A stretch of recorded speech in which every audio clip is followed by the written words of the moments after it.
2, 1, launch. Bye. Vacationing to Florida for spring break is commonplace for students, but these students had something different in mind when they got on a plane to Tampa, Florida.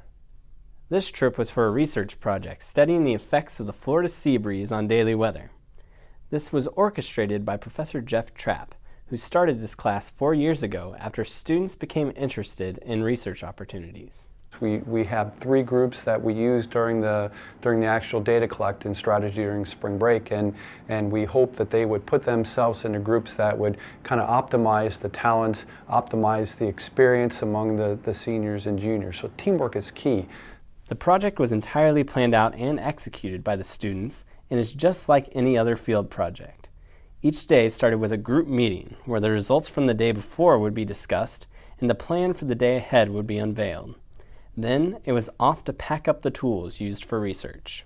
This project, we were fortunate to be able to deploy a prototype instrument, and this instrument observes what are known as bioluminescent aerosol particles, tiny microscopic particles that in part allow for cloud formation. They act as basically as an agent for condensation of water vapor.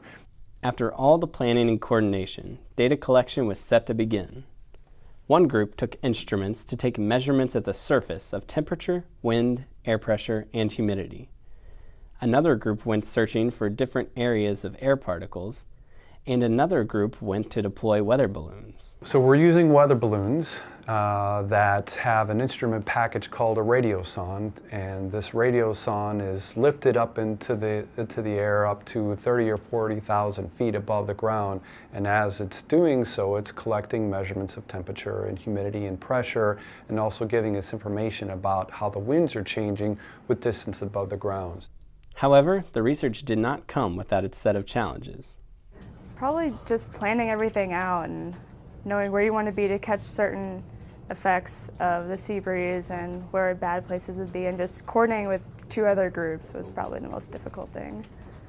The weather doesn't necessarily always cooperate and provide lots of instances. In this case, during this project, we had at least 2 good days of the sea breeze, but we would have liked to have seen 5 cases.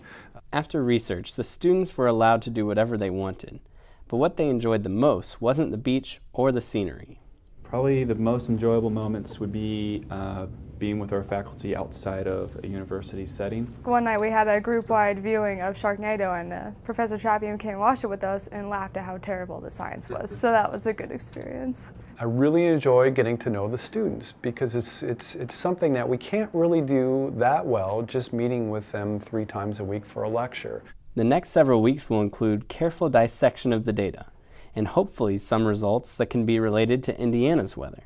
We haven't made too many conclusions, but what we can say is that after the cold front came in, we definitely noticed a drop in the amount of aerosols in our environment. So essentially, as the cold front came in, it cleaned out the air. There's a lake breeze that sets up, as people that live closer to Chicago know, and that lake breeze acts to help initiate thunderstorms during the summer. So things that we learn in Florida are actually applicable to our Midwestern weather as well. Reporting for Fast Track, I'm Alex Kaufman.